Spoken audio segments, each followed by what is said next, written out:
ఏడు సముద్రాలు దాటి ఎతికిన 7 డ్రాయర్లు 7 బనీళ్లు వరుసగా ఆరేసే ఇల్లు మనోడి తప్ప మరొకటి ఉండదు. ఎక్కడెక్కడో ఎతికాను, సంకలో కంపెట్టుకుని ఊరంతా స్ప్రే కొట్టినట్టుంది.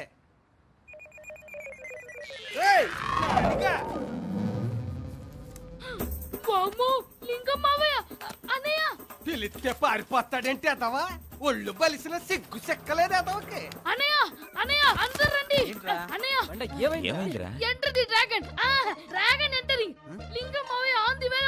ఏంట్రా మామయ్య వస్తుంటే ఆనందపడాలి కానీ టెన్షన్ పడతావేంటి? ఫ్యూజ్ పోయినట్టు మాట్లాడకు. ఇంట్లో వదిన ఉంది, మావయ్యకి పెద్ద నోరుంది, అడగడక 7 తమ్ముళ్ళు ట్రింగ్ ట్రింగ్ అని మొదలెట్టారు అనుకో, ఇంట్లో అని యుద్ధమే. శివాజీ ఏంటి మావయ్య బాగున్నావా? బాగుంటే నా కిడ్నీలు అమ్మేస్తావా? అదేంటి మావయ్య కన్ను కొడుతున్నాడు చూసి. అందరికి చెప్పలేను, ఆ దోమల గూడాలు దోమలు నెట్టుకునేవాడికి చెప్పాను వెళ్ళండి అడుగు. ప్రయాణం బాగా జరిగిందా మావయ్య? ఆ సిటీలోకి ఎంటర్ అయ్యే వరకు బాగానే జరిగింది. అక్కడి నుంచి నీ ఇల్లే బాగా జరిగి దొబ్బించుకుంది. 7 గంటలు అట్టింది తట్టుకోవడానికి. ఏమండి, ఎవరండి ఈయన? మా కోట్లింగ మావయ్య, వేలు విడిచిన వరుస. నమస్తే అండి. మన పెళ్ళప్పుడు ఆయన ఆరోగ్యం బాలేక రాలేకపోయాడు, ఇప్పుడు పలకరిద్దామని వచ్చుంటాడు. బయలుదేరే ముందు ఫోన్ చేయొచ్చు కదా మావయ్య. తప్పైపోయింది, వెళ్ళొస్తాను. ఎక్కడికి మావయ్య? ఊరికెళ్ళి ఫోన్ కొట్టేసి మళ్ళీ వస్తాను. ఎల్లుండి పొద్దునకి ఇక్కడ ఉంటాను. ఆ పంచై ఈసారి వచ్చేటప్పుడు అరిసెలు కూడా పట్టుకోరా. ఇంకో 2 రోజులు ఆగి వస్తాను. మా నాన్న తద్దినం, ఓ 2 పెండాలు కూడా అట్టుకొస్తాను. టేస్ట్ బాగుంటే 4 పట్టుకోరా. ఏంటి నాని ఆ మాటలు?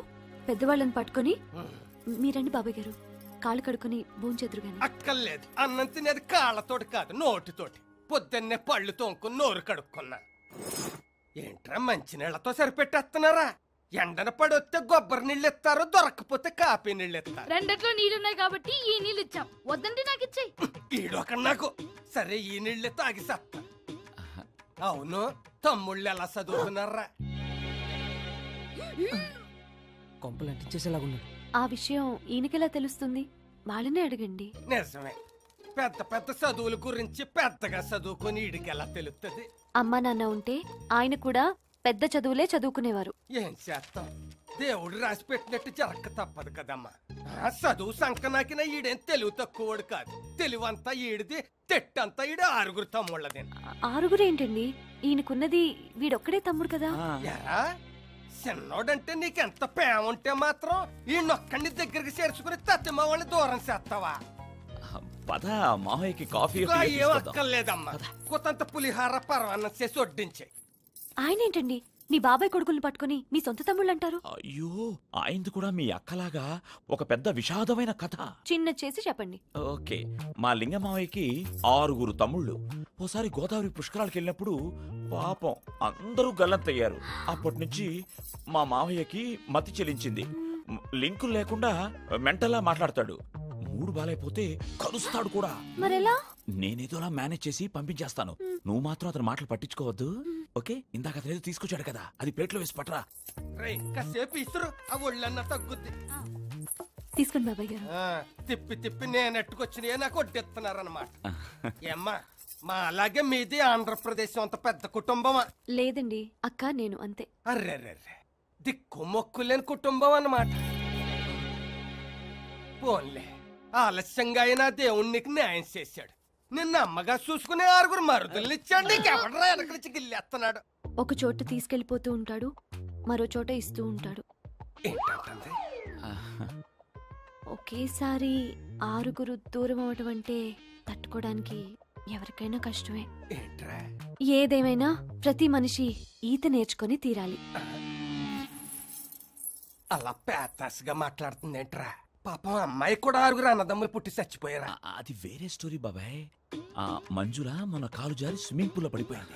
అప్పుడు చిన్న మెదడులో నీళ్లు చేరిపోయాయి. అప్పటి నుంచి మనిషి కొంచెం మారిపోయింది. ఇంకా నయ్యం, ఆ నీళ్లు పెద్ద మెదడులోకి చేరలేదు. ఇప్పుడు ఎవరైనా కొత్తగా కనిపిస్తే ఈత నేర్పిస్తానని బలవంతంగా తీసుకెళ్లి నీళ్ళతో. నీకు ఈత వచ్చా మావయ్య? ఈత చెట్టు ఎక్కడం వచ్చు, ఈత కొట్టడం రాదు. అయితే మీరు మంజుల దగ్గర చాలా జాగ్రత్తగా ఉండాలి మావయ్య, లేదంటే మిమ్మల్ని తప్పకుండా నీళ్ళలో తోసేస్తాను. బాబాయ్ నేను వెళ్ళొస్తాను.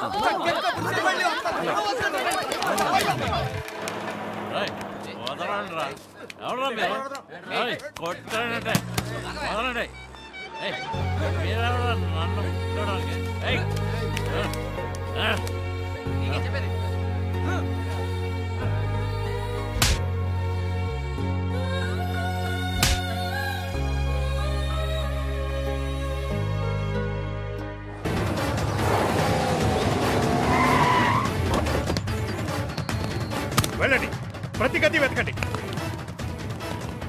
మొత్తం ఇల్లంతా వెతకండి. వెళ్ళండి. హోటల్ ఎత్తకరా. ఎవరండి మీరు? ఎవరండి మీరు? అడగకుండా లోపలికి వచ్చేసారు. మేము టాస్క్ ఫోర్స్ పోలీస్. ఒకరిని అడగాల్సిన అవసరం లేదు. ఎవర్రా భార్గవ్ అంటే? నేనే. మర్యాదగా మాట్లాడు. నీకేట్రా మర్యాద ఇచ్చేది? ఏంటండి మీ దౌర్జన్యం? మా తమ్ముడు ఏం చేశాడు? కాలేజీలో ముంతాజ్ అనే అమ్మాయిని వీడు లవ్ చేశాడంట. లవ్ చేయకపోతే యాసిడ్ పోస్తానని బెదిరిస్తాడంట. అబద్ధం. తప్పు చేసే ప్రతి ఎదవా చెప్పే మాటేరా ఇది. ఎలాంటి వాడు స్టేషన్కి వచ్చి తెలుసుకోవాలి. అన్నయ్య భార్గవ్ అన్నయ్యని పోలీసులు తీసుకెళ్తున్నారు. అన్నయ్య వదలండి సార్. అన్నయ్య వదలండి. సార్ ప్లీజ్ సార్ వదలండి సార్. అన్నయ్య వదలండి సార్. అన్నయ్య అన్నయ్య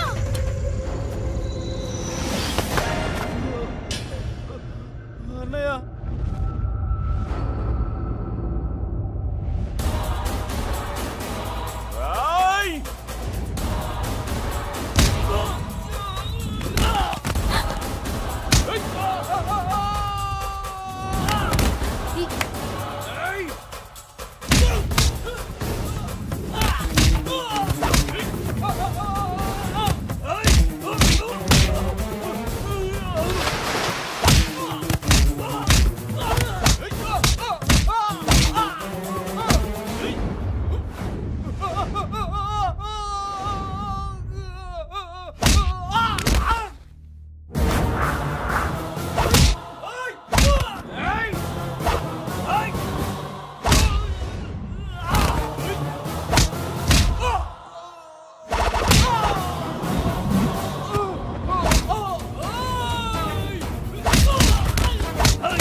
నా తమ్ముళ్ళ మీద చెయ్యేస్తే ఆ దేవుణ్ణి కూడా వదలను.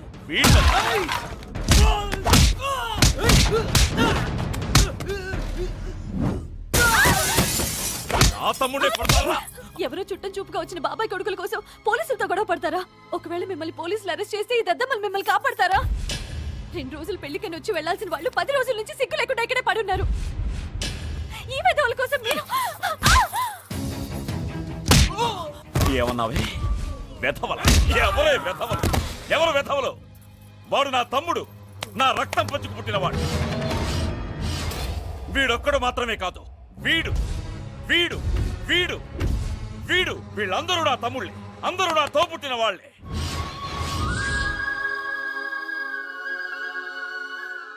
వీళ్ళారుగురు నీ సొంత తమ్ముళ్ళా? అవును. ఇన్నాళ్ళు సొంతింట్లోనే పరాయి వాళ్లలా బ్రతికాను. ప్రతి క్షణం నరకం అనుభవించాను. అంటే నాకు మా అక్కకి అబద్ధం చెప్పి పెళ్లి చేసుకున్నారా?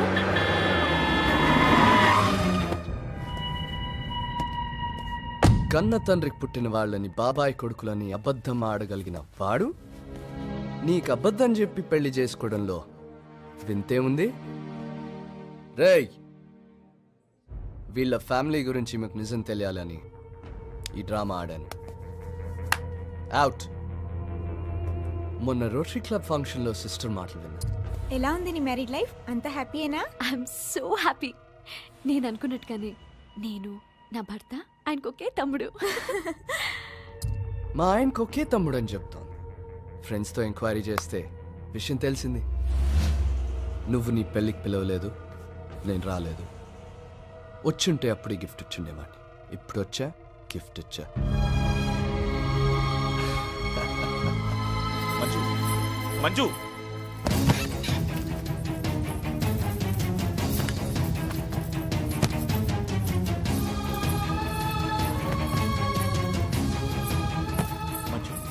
మంజు ఎక్కడికి వెళ్తున్నావు? నా మాట విను మంజు, ప్లీజ్ తొందరపడద్దు. అసలు ఏం జరిగిందంటే ఇంకేం చెప్పకండి, చేసిన చాలు. సిస్టర్, నీకు అభ్యంతరం లేకపోతే can I drop you home?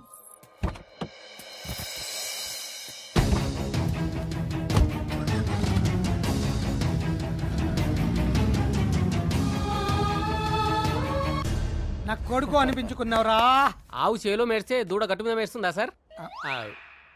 అన్న తమ్ముళ్ళని విడగొడితే ఎవడి బతుకులు వాళ్ళు బతుకుతారా? నువ్వు మొగుడు పెళ్ళాలని విడగొట్టావు. గ్రేట్. ఆ విధముగా రాముణ్ణి సీతని విడదీసిన రావణాసురుడు పొట్ట పగిలి చనిపోయాడు. అది ఇప్పుడే చదవాలా? ఆకాశవాణి అవసరమైనప్పుడే వినిపిస్తుంది సార్.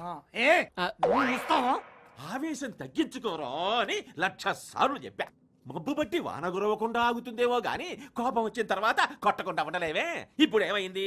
16 రోజుల పండగ కాకుండానే ఆ అమ్మాయి పుట్టింటికి వెళ్ళిపోయింది. నేను నా తమ్ముళ్ళు ఎంతో బతిమాలాం కదా, అయినా వెళ్ళిపోయిందిగా. నిజం తెలిసిన తర్వాత ఆ అమ్మాయి వెళ్లకుండా ఎలా ఉంటుందిరా?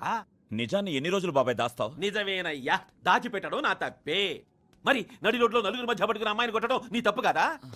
నా తమ్ముళ్ళ మీద చేయి పడ్డాక నాకు భార్య ఎవరు ఏమీ కనిపించలేదు బాబాయ్. జరిగిపోయిందని తలుచుకొని ప్రయోజనం ఏంటి బాబాయ్? ఇప్పుడు ఏం చేయాలి? బాధ పెట్టింది వీడే కాబట్టి వెళ్ళి అమ్మాయిని బ్రతిమలాడి ఇక్కడికి తీసుకురావాల్సిన బాధ్యత కూడా వీడిదే. నేను వెళ్ళను. మీదబడి 10 మందిని కొట్టడం గొప్ప కాదు, ఒక మనిషిని కన్విన్స్ చేసి తీసుకురావడం గొప్ప. ఒకసారి వెళ్ళరా అన్నయ్య, వదినేది ఆవేశంలో వెళ్ళిపోయింది. నువ్వు వెళ్తే తప్పకుండా వస్తుంది. అవునన్నయ్య, వదినని నువ్వు తప్ప కన్విన్స్ చేయడానికి ఎవరున్నారన్నయ్య? ఒరే, జీవితంలో గొడవలు రావచ్చురా, కానీ గొడవలు పడి జీవితాన్ని పాడు చేసుకోకూడదురా. నాయనా నీకు దండం పెడతా, వెళ్ళి అమ్మాయిని తీసుకురారా.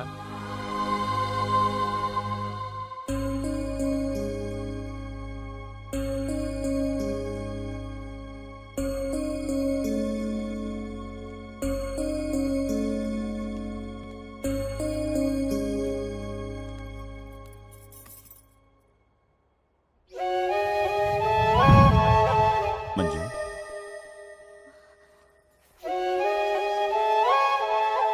రా, ఇంటికి వెళ్దాం. ఎందుకు రావాలి? నీ చేత నలుగురిలో చెంపదెబ్బ తినడానికా, లేక మళ్ళీ మళ్ళీ మోసపోవడానికా? నేను చేసిన తప్పే నా భార్య నన్ను క్షమిస్తుంది. పొరపాటుని క్షమించచ్చు, తప్పుని క్షమించచ్చు, కానీ మోసాన్ని క్షమించడం కష్టం శివాజీ. మోసం చేసి బ్రతకడం నా వృత్తి కాదు.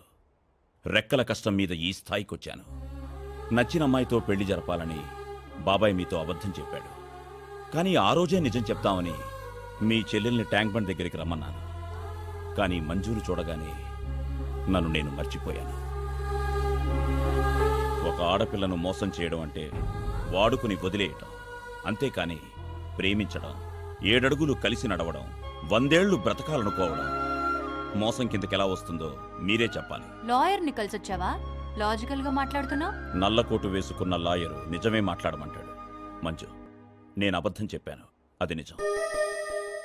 నిన్ను ప్రేమిస్తున్నాను, ఇది నిజం. నా తమ్ముళ్ళంటే నాకు అభిమానం, నువ్వన్నా నాకంతే అభిమానం. నువ్వు నీ అక్క నీడలో కష్టాలు తెలియకుండా పెరిగిందానివి. నేను ఆ కష్టాల్ని మెట్లుగా చేసుకుని ఎదిగిన వాణ్ణి. జీవితంలో అనుకోనివి ఎన్నో జరుగుతూ ఉంటాయి, అవన్నీ పట్టించుకుంటే కాపురాలు నిలబడవు. దయచేసి జరిగింది మర్చిపోయి బయలుదేరు, మన ఇంటికెళ్దాం. కుదరదని చెప్పాగా. అంటే మీ చెల్లెలు ఎప్పుడూ మీ దగ్గరే ఉండిపోవాలనుకుంటున్నారా? ఏ అక్క అలా కోరుకోదు. నా చెల్లెలు నీతో పంపిస్తా, కానీ ఓ కండిషన్. ఏంటది? నువ్వు ఏ అబద్ధమైతే చెప్పి నా చెల్లిని పెళ్లి చేసుకున్నావో ఆ అబద్ధం నిజం అవ్వాలి. అర్థం కాలేదా? నీకున్నది ఒక్కడే తమ్ముడని చెప్పావు. ఇంట్లో ఆ ఒక్క తమ్ముణ్ణి ఉండనివ్వు, నా చెల్లి నీతో వస్తుంది. మరి మిగతా తమ్ముళ్ళు? సిటీలో 100ల కొద్దీ బాయ్స్ హాస్టల్స్ ఉన్నాయి, 1000ల కొద్దీ అనాథాశ్రమాలున్నాయి. ఎక్కడో చోట అడ్జస్ట్ అవుతారులే. మిసెస్ నందిని, సంస్కారం మర్చిపోయి మాట్లాడుతున్నా. నీ సమస్యను పరిష్కరించుకోలేక భర్తను వదిలి బయటకొచ్చావు. ఇప్పుడు నీ చెల్లెలి జీవితాన్ని కూడా అదే దారిలోకి నెడుతున్నా. ఉమ్మడి కుటుంబంలో నీకేదో అన్యాయం జరిగిందని ప్రతి కుటుంబంలోనూ అలాగే జరుగుతుందనుకుంటున్నావా?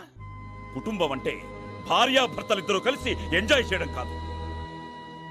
తాతయ్యలు, బామ్మలు, అమ్మ, నాన్న, అక్క, చెల్లి, అన్న, తమ్ముళ్ళు, పిల్లలు ఇలా అందరూ కలిస్తేనే అదే నిండైన నిస్వార్థమైన కుటుంబం. అలాంటి కుటుంబాలు ఇంకా బ్రతికున్నాయి కాబట్టే ఎన్ని సమస్యలొచ్చినా సంస్కృతి సాంప్రదాయాలు ఇంకా బ్రతికే ఉన్నాయి. లేకపోతే అసలు భార్య భర్త అన్న బంధమే ఎప్పుడో చచ్చిపోయింది.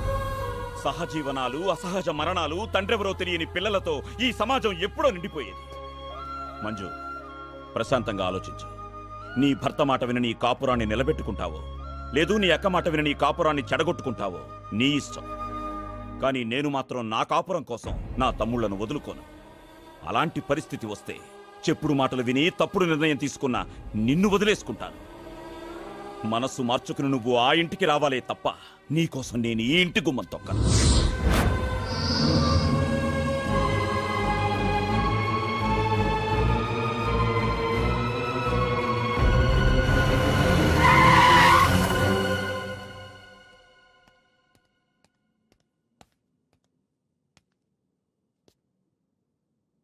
అనియా వదినేదనయ్యా వెనకాల వస్తుందా? పెద్దదిన తీసుకొస్తానందా? పోనీ గిల్టీగా ఫీల్ అవుతుందా? చెప్పనయ్యా, మేమంతా వెళ్ళి వదిన రిక్వెస్ట్ చేసి తీసుకొస్తాం. ఇకపై నీ ఇంట్లో వదిన అనే మాట ఎత్తడానికి వీల్లేదు. మధ్యలో వచ్చింది, మధ్యలోనే వెళ్ళిపోతుంది. అనియా అది మాట్లాడదని చెప్పాను కదా. అది కాదురా బాబాయ్. పొలం ఎలా దున్నాలో నేర్చుకోవచ్చు, పైరెలా పెంచాలో తెలుసుకోవచ్చు, కానీ కలిసి ఎలా జీవించాలన్నది జీవితమే నేర్పాలి గాని అది ఒకరు నేర్పిస్తే వచ్చేది కాదు. అనయ్య, ఇదంతా నా మూలంగానే జరిగింది. నేను వెళ్ళి వదిన కాళ్ళు పట్టుకుని బతిమలాడతాను. మెడలో వేలాడుతున్న తాళిబుట్టు కనిపించని ఆడదానికి కాళ్ల మీద పడే నీ కన్నీటి బుట్టు ఎలా కనిపిస్తుందా? అంటే వదిన ఎప్పటికి మన ఇంటికి రాదా?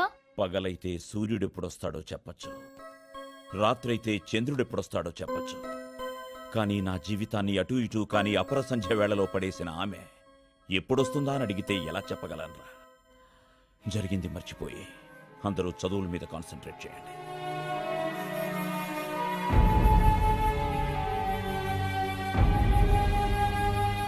ఎందుకు ఇంత పిచ్చి పని చేసావు? ఎవరైనా మంచి భర్తను వదులుకుంటారా? అన్నదమ్ములతో కలుసుంటే తప్పేంటే?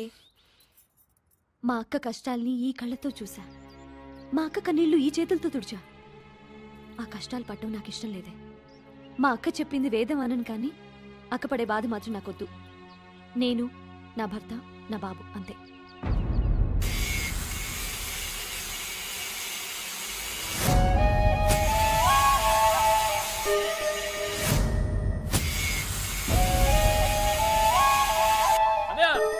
నా పిల్ల మళ్ళీ పుట్టింటికి వెళ్ళిపోయిందనే. పెళ్ళయ్యాక పుట్టింటికి వెళ్ళడం ఇది 72సారి.